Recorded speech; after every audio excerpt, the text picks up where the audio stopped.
तो ठीक ठाक रहा है, बहुत ज़्यादा ख़राब नहीं है frankly if you ask me. हाँ, एक चीज़ ज़रूर है, सुबह एक एक्सपेक्टेशन थी कि एक बार के लिए 20 डेमा पर आकर 25,200 के आसपास आकर शायद एक बार के लिए मार्केट की उस रैली पे ब्रेक लगे, लेकिन एक सेकेंड राउंड ऑफ रैली की भी एक्सपेक्टेशन है। अब तक वो सेकेंड राउंड ऑफ रैली आई नहीं है, लेकिन लेट्स सी, अभी भी 1.5 घंटा बाकी है। अब एक चीज़ जो क्लियर है वो है आज का हाई और कल का लो, जहाँ एक रेंज बन गई है 25,182 आज का हाई और कल का लो, उसको थोड़ा ऊपर कर लें अगर आप 24,950 बेसिकली, वो एक रेंज बनी। आज क्या हुआ, फिर से इन्फोसिस और रिलायंस, ये दो स्टॉक्स हैं जिन्होंने मार्केट की इस रैली को पंक्चर किया। खास तौर से इन्फोसिस कल के नंबर से जस्ट पहले थोड़ा सा नर्वस होता हुआ, रिलायंस में आज जो फॉलो थ्रू है वो काफ़ी डिसअपॉइंटिंग है मार्केट के लिए। कल 3% गिरा था स्टॉक, आज फिर 1% गिरा। यहाँ पर क्लियरली आज थोड़ी सी दिक्कत आई। हालांकि आईसीआईसीआई बैंक और एचडीएफसी बैंक, ये दो स्टॉक्स जिन्होंने कल मार्केट को सहारा दिया था, ये आज भी फर्मली बुल्स के साथ खड़े हैं। आज भी दोनों स्टॉक्स गेंस में हैं और आज भी दोनों ने पॉजिटिव कंट्रीब्यूशन दिखाया है।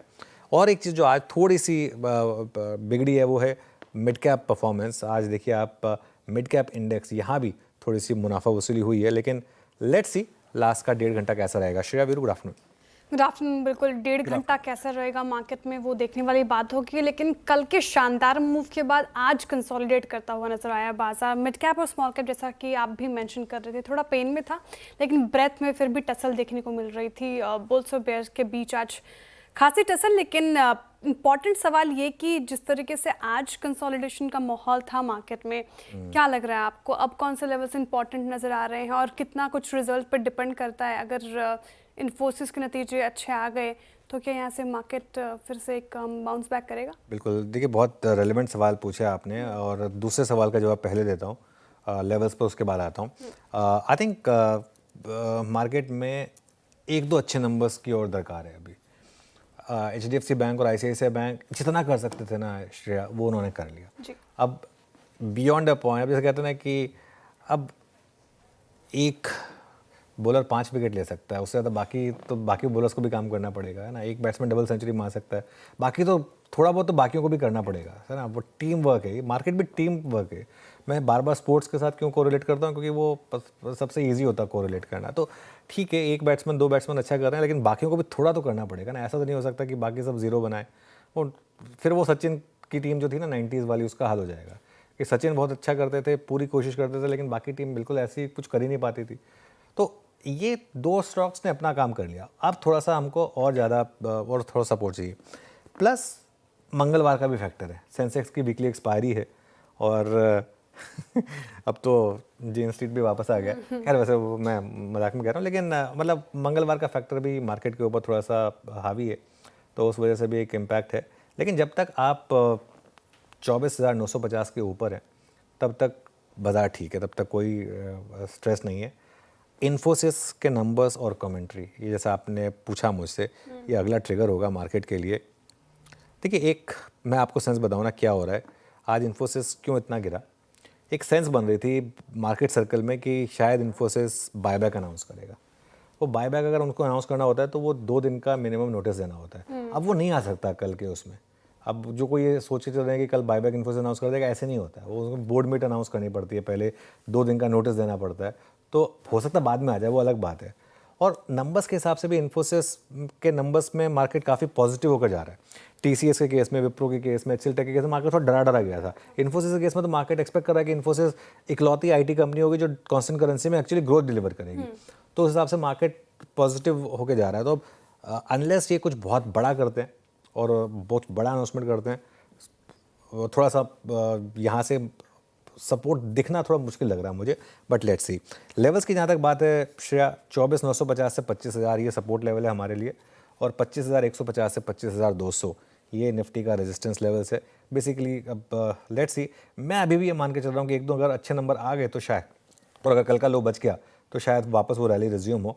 बैंक निफ्टी की जहाँ तक बात है, देखिए बैंक निफ्टी में 56,600 से 56,700, अगर आपने कल वाली रैली मिस की और अगर कंसोलिडेशन में ये लेवल मिल जाए आपको 56,600 से 56,700, तो एक वापस री एंट्री के लिए ब्यूटीफुल अपॉर्चुनिटी होगी 56,500 के स्टॉप के साथ। 57,000 पर थोड़ी रेजिस्टेंस है, 57,000 57,200 पर, जो आज वेल डॉक्यूमेंटेड था। आज का जो सुबह कोलैप्स जोन था वो यही जोन था, 57,000 57,200, यहाँ पर थोड़ी सी रेजिस्टेंस है। चलिए अब वीरो के पास चला जाए और इंडिविजुअल स्टॉक्स में क्या हुआ एफएनओ में ये जानते हैं। वीरो, गुड आफ्टरनून। गुड आफ्टरनून अनुज। एक दो पॉकेट्स जो थोड़ी स्ट्रांग नज़र आ रही हैं, आई मीन कुछ तो इतनी चल चुकी हैं कि शायद इन पे मैं बात ना कर पाऊँ, लेकिन जहां एज पे स्टॉक्स हैं जो कि ब्रेकआउट की कगार पे हैं लोअर ट्रेजेक्टरीज में, एक ध्यान रखिएगा आप सिंजन पर, फार्मा स्पेस पे। हालांकि इसी समूह की बायोकॉन पहले लीड कर रही थी, लेकिन अभी सिंजन में एक टेक्निकल डेवलपमेंट है, स्ट्रॉन्ग बाइंग। ओपन इंटरेस्ट के अगर आप पैटर्न्स को देखें आज स्टॉक फ्यूचर्स के, तो यहाँ पर 2.5% का बिल्डअप फर्स्ट टाइम पोस्ट 23 जनवरी 2025 ये स्टॉक अपने 100 डेमा के ऊपर ट्रेड कर रहा है। अब 100 डेमा के ऊपर ट्रेड कर रहा है, इसके पीछे बड़ा कारण क्या है, या फिर ये क्या है? इसने एक अटेम्प्ट लिया था 4 अप्रैल को, सक्सीड नहीं हुआ, 22 अप्रैल को सक्सीड नहीं हुआ, लेकिन इस बार एक बुलिश फ्लैग, एक 100 डेमा को तोड़ना with strong violation and well supported buy put writers conviction. तो 680 पर क्लोजिंग में मेंशन कर रहा हूँ, अच्छे स्टैट्स हैं सिंजन में। दूसरा स्टॉक लेके आइए आपकी स्क्रीन पे, एक्साइड पे नज़र रखिएगा। आज सुबह कुछ ऑटो काउंटर्स में मूव था, हालांकि कुछ कोलैप्स भी हुए, लेकिन एक्साइड 393 पे is approaching 200 day exponential moving average. अब हमें नज़र किस चीज़ पर रखनी है? 395, वो इसका एग्जैक्ट 200 डेमा है। अच्छी शॉर्ट कवरिंग एक समय थी, हालांकि ओआई फिर अगर आप देखिए थोड़ा सा शेड हो गया यहाँ पर। प्लेसमेंट अच्छी नजर आ रही है, एक रेंज से बाहर निकला है और टेस्ट कर रहा है 200 डे एक्सपोनेंशियल मूविंग एवरेज। और एक स्टॉक जिसको लेके मैं थोड़ा खुद आई थिंक डेटा का इंटरप्रिटेशन ये नहीं कर पाया कि यहाँ से चलेगा या फिर गिरेगा, बट एक क्रिटिकल लेवल पे है, अ रिवर्सल और एक कोलैप्स पॉसिबल, और वो स्टॉक है जुबिलेंट फूड्स। आपकी स्क्रीन पे लिखाइएगा प्लीज़, 2% नीचे 664 प्राइस मार्क करके रख लीजिएगा। 664 पे आज एटर्नल ने बड़ा मूव दिया, लेकिन ये आज क्रैक हुआ, कोलैप्स हुआ। 664 is exactly 200 day exponential moving जहाँ पे शॉर्टिंग हुई है, बट इसने 200 डे में तोड़ा है मार्च के बाद पहली बार। तो 660 664 अगर कोलैप्स हुआ तो और कोलैप्स होगा और टूटेगा, और अगर होल्ड हुआ तो माइट भी चांसेस होंगे पुल बैक के। तो कुछ 3-4 स्टॉक फ्यूचर्स क्रिटिकल नजर आए। आज हमने स्टॉक फ्यूचर्स से बहुत स्ट्रॉन्ग मूव देखे। इस बात के कितने चांसेस हैं कि इंडेक्स कुछ दिन के लिए यहीं पे एफर्ट करे, 25,000 के ऊपर, 25,200 के नीचे कुछ टाइम स्पेंड करे, और पॉसिबली जिस शॉर्ट कवरिंग थ्रस्ट की हम बात कर रहे हैं वो शायद अगले हफ्ते आए, एक्सपायरी वीक में। अनुज, काफ़ी चांसेस हैं इसके भी वीरो, बिल्कुल। और at the end of the day मेरी फीलिंग तो ये है कि मार्केट में एक बेस बन चुका है। अब अनलेस इन्फोसिस कंप्लीट शॉकर लेके आ जाए और उसका एक इम्पैक्ट आए, तो इस वजह से, लेकिन आई थिंक ये जो फ्लैश कर रहे हैं हम, ये थोड़ा सा लैंग्वेज गलत है इसकी, इस फ्लैश को हटा दीजिए ज़रा। ये हाँ, ये जो मतलब कम्युनिकेट करने की कोशिश की जा रही है वो कम्युनिकेट नहीं हो रहा है। खैर anyway, coming to your point Virup, देखिए थोड़ा सा मार्केट को एक आध ट्रिगर की ज़रूरत है, एक आध अच्छा ट्रिगर मिले अगर मार्केट को तो फिर बाउंस बैक भी आएगा। लेकिन एक चीज़ जो मुझे थोड़ी सी खल रही, थोड़ी सी, वो ये है कि आज कोलगेट के नंबर्स देखिए फॉर एग्जांपल, काफ़ी ख़राब है। और ऐसे मतलब, हालांकि क्योंकि हर कोई शॉर्ट था इसके लिए स्टॉक गिरा नहीं, वो अलग बात है, वो अपनी जगह है, ट्रेडिंग की पोजीशन की बात अलग होती है, लेकिन नंबर काफ़ी ख़राब थे इसके, हर पैरामीटर पर ख़राब नंबर थे। तो अब ये सब जो नंबर्स हैं ना, अब मतलब आप कितनी भी मंदी आए दांत तो साफ़ करेंगे ना आप सुबह उठकर, तो मतलब ये तो एक बेसिक हाइजीन का मामला है।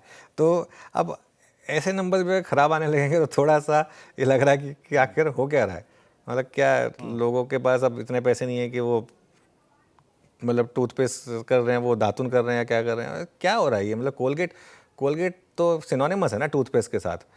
आज के देश में क्या बोला जाता है कि गांव में कि सुबह कोलगेट कर लिया क्या, ये थोड़ा पूछते हैं कि टूथब्रश मतलब टूथपेस्ट किया क्या, ये बोलते हैं ना कोलगेट कर लिया क्या। तो वो जब ऐसे नंबर ख़राब आए तो वो मेरे को थोड़ा सा पिंच करता है। बट खैर anyway, let's see second half of earning season कैसा रहेगा। वही हम सुबह बात कर रहे थे ना, अभी बैक बेंचर्स के नंबर्स आने बाकी हैं उनसे, और अब अगला हफ्ता लास्ट वीक है अर्निंग सीजन का, लेट्स सी वो कैसा रहता है, उसके बाद फिर डिसाइड करेंगे। नहीं, अगला हफ्ता लास्ट नहीं है, उसके बाद 15 तारीख तक आते हैं नंबर्स। तो अब तो खैर पहले होता था कि 30 तारीख तक, 15 तारीख तक आएंगे नंबर्स। तो लेट्स सी, अगला हफ्ता ऑब्वियसली एक्सपायरी वीक है। चलिए श्रेया, कार्यक्रम को आगे बढ़ाएं जरा फिर। जी, कार्यक्रम को आगे बढ़ाते हैं और 2 स्टॉक्स पर मैं चर्चा करना चाहूँगी। इटर्नल आज आप देखिए 12% से ज़्यादा चढ़ गया आज के सेशन में। हैवेल्स दूसरा डे हाई पर कारोबार करता हुआ नजर आएगा आपको 2.5% से ज़्यादा की तेज़ी के साथ। दोनों स्टॉक्स आपके बिग स्टॉक्स में आज शामिल और बहुत ही स्ट्रांग कन्विक्शन थी आपकी सुबह इस पर और वो सटीक साबित होती हुई नज़र भी आई। क्या आपने भापा इटर्नल हैवेल्स में और अब इन लेवल से क्या करना चाहिए? देखिए, जहाँ तक भापने की बात है, इटर्नल में तो बहुत ऑब्वियस था। इटर्नल में तो कल जब नंबर्स आए थे ना, बहुत कम मार्केट ऐसे मौके देता है श्रेया जिसमें 3.20 3.22 पे नंबर आए, उसके बाद स्टॉक ऊपर मतलब एक बार कोलैप्स हो के उसके बाद भागे और उसके बाद भी आपको दिख रहा हो कि जगह है वहाँ पर। और कल हम बात भी कर रहे थे क्लोजिंग में, और वो तो एक वाव फैक्टर था इटर्नल में। जो उनकी कमेंट्री थी वो काफ़ी स्ट्रांग थी। आज के वॉल्यूम देखिए आप, इटर्नल के करीब करीब 7,000 करोड़ के वॉल्यूम हुए इटर्नल में। आज मेरे ख्याल से इसका all time high delivery volume होगा अगर मैं गलत नहीं हूँ तो परसेंट अमाउंट के हिसाब से। तो लेट्स सी। हैवेल्स की जहाँ तक बात है ना, हैवेल्स में एक बहुत इजी जो चीज़ हमने पकड़ी थी वो ये थी कि सिर्फ हेडलाइन नंबर मत देखिए। हेडलाइन नंबर तो मार्केट पूरा फैक्टर करके जा रहा था, कमेंट्री बहुत मजबूत थी, और जो हेडलाइन नंबर है उसके वीक होने का भी रीज़न मार्केट मैनेजमेंट ने एक्सप्लेन किया था उस वजह से। और आज तो इनफैक्ट कुछ दिनों में डिस्कस करेंगे, हैवेल्स पर एक डबल अपग्रेड भी आया है। तो और ये स्टॉक है ही ऐसा, एक बार मतलब ट्रैप करके जब मूव करता है तो इसी तरीके से मूव करता है। चलिए अब ट्रेंड